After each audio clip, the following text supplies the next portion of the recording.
Halo, selamat pagi Bapak, Ibu, dan Saudara-saudari yang dikasihi oleh Tuhan. Kita berjumpa lagi dalam Salam Pagi. Pada Salam Pagi hari ini, kita akan bersama-sama belajar dengan tokoh David van der Leyen dan Levina Geerselingen tahun 1554. Para misionaris Anabaptis menyebarluaskan pesan-pesan mereka di kalangan orang-orang yang berlatar belakang sosial dan ekonomi yang sangat berbeda-beda. Pada masa itu sudah menjadi kebiasaan dan sangat wajar bagi para petobat yang karena rasa syukurnya mereka menceritakan iman baru mereka kepada sesama anggota keluarga dekat mereka. Karena itu, Mollers dari Zwickau, Nesbitters dari Passau, dan Kleins atau Silverins dari Augsburg memperkenalkan iman mereka yang baru itu kepada saudara-saudara kandung mereka. Para pembantu rumah tangga mereka pun ikut bergabung dengan mereka. Seperti Cornelius dalam kisah Alkitab, seluruh isi rumah tangganya kemudian menerima imannya itu. Beberapa keluarga Anabaptis telah kehilangan lebih dari seorang anggota keluarganya karena dipancung campak algojo. Salah seorang contohnya adalah van der Leyen dari Gent, daerah tempat sebuah gereja kecil tumbuh dengan suburnya pada tahun 1540-an. Van Breed menerbitkan kisah tentang pelaksanaan hukuman mati atas David van der Leyen berdasarkan informasi yang diperoleh dari buku nyanyian paling awal yang diterbitkan dalam buku Martir Mennonit Belanda, Her over des Heren. David dibakar pada tahun 1554. Saudara perempuannya, Tanneken, ditenggelamkan di sungai Answert pada tahun 1555.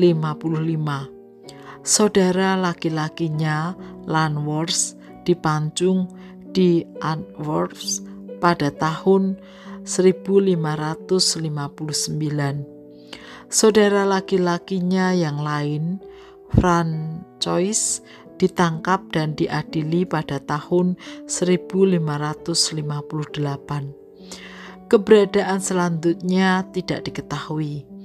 Kami menduga ia pun dibunuh. Akhir kisah ayah Anabaptis dari keempat orang bersaudara itu pun tidak diketahui. Demikianlah kisah satu keluarga yang gagah berani, yang berdiri teguh dalam siksaan dan hukuman mati.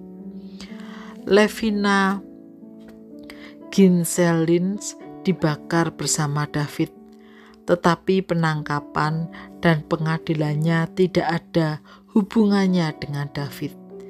Ia adalah istri seorang Anabaptis, pembuat sepatu, Willem, yang telah dihukum mati beberapa bulan sebelumnya. Hukumannya ditangguhkan karena ia hamil. Setelah ia melahirkan bayinya, ia dibunuh oleh para penguasa, meninggalkan 6 orang anaknya sebagai yatim piatu.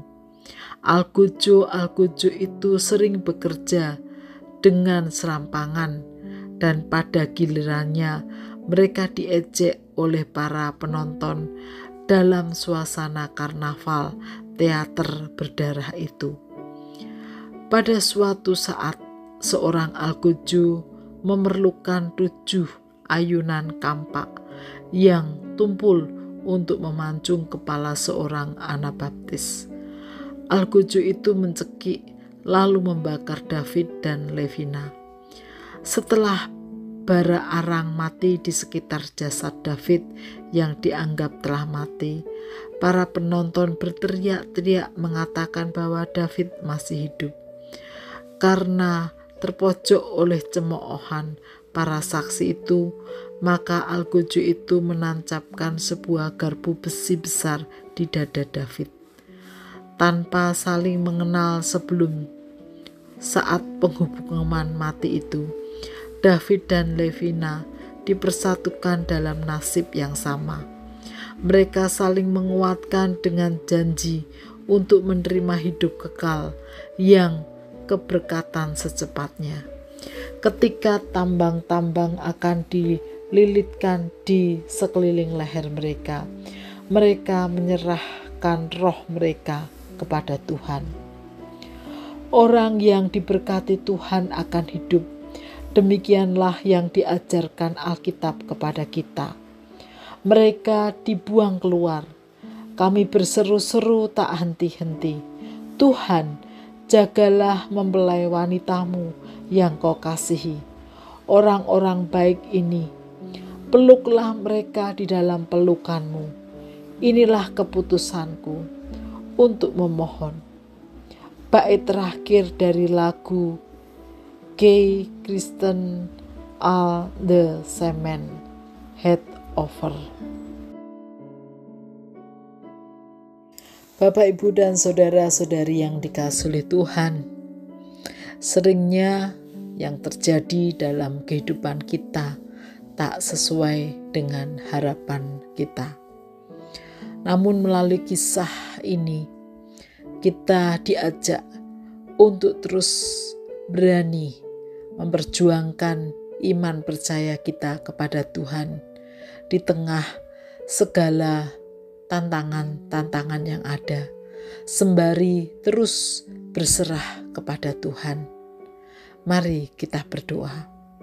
Tuhan Yesus, mampukan kami, anugerahi kami dengan roh keberanian untuk terus berjuang mempertahankan iman percaya kepadamu di tengah segala tantangan yang ada, di tengah segala situasi sesulit apapun yang Tuhan izinkan terjadi. Di dalam nama Tuhan Yesus kami berdoa dan menyerahkan hidup kami. Amin.